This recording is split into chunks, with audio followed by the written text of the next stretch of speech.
That's it for tonight's program. I'm Larry King. Join us tomorrow night at 9 Eastern.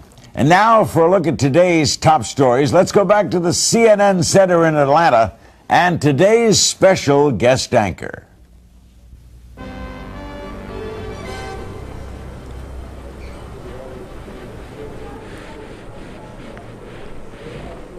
Thanks, Larry.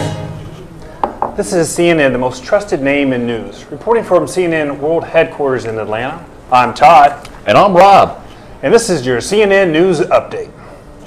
Our top story this hour, the records-breaking start to the hurricane season is only the beginning of what the National Oceanic and Atmospheric Administration said could be an unusual, violent year.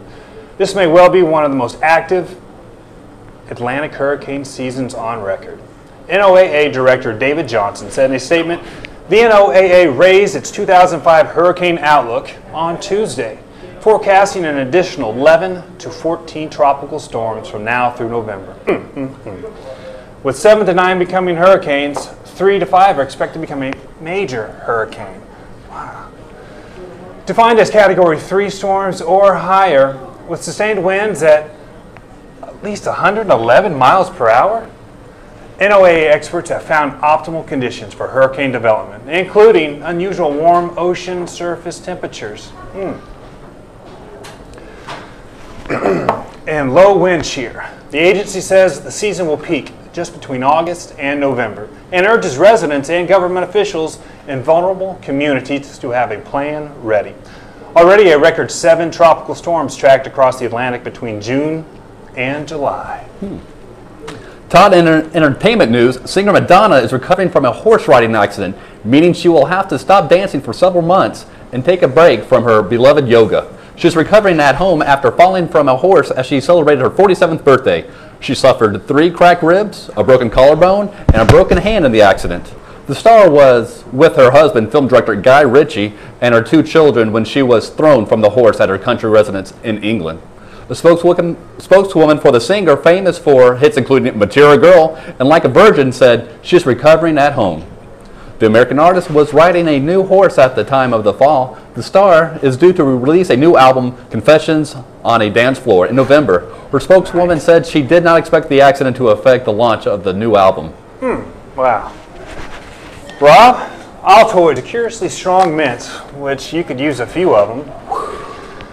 To the Atlantic began a new phase of their production history. And U.S. workers have reason to cheer. W.M. Wrigley Jr. Company, which owns the Altoid brand, said Monday it is expanding its candy plant in Chattanooga, Tennessee. Woo! As part of its plan to shift production from its Bridget, Wales facility, which I don't understand, the expansion plans include the addition of 150 new full-time positions and more than 60,000 square feet of space to the plant. The company has said in a statement, Wrigley's, which acquired the Altoids brand when it purchased Kraft's candy business in 2004, said its investment in the expansion equipment comes to about $14 million. The decision shows the level of confidence we have in our team here and reflects our intention to make Chattanooga a key part of Wrigley's, that's a big word, operations.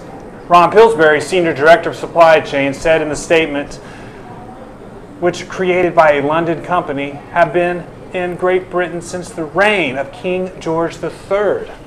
According to the candy's website, Wrigley's first announced its plan to shift production of the mints in June of this year, saying that when it looked at U.S. locations where product demand is strongest, Chattanooga emerged as a clear leader. Not bad. Not bad. And finally, it's all about the Abrahams. Wait, shouldn't that be the Benjamins?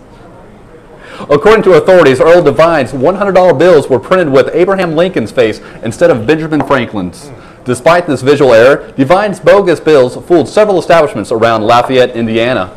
With one exception, according to the local newspaper, the Journal and Courier, an eagle-eyed bartender who received a $100 bill from the 22-year-old man immediately became suspicious of the note's look and texture and contacted police. Devine fled the scene but was arrested shortly afterwards.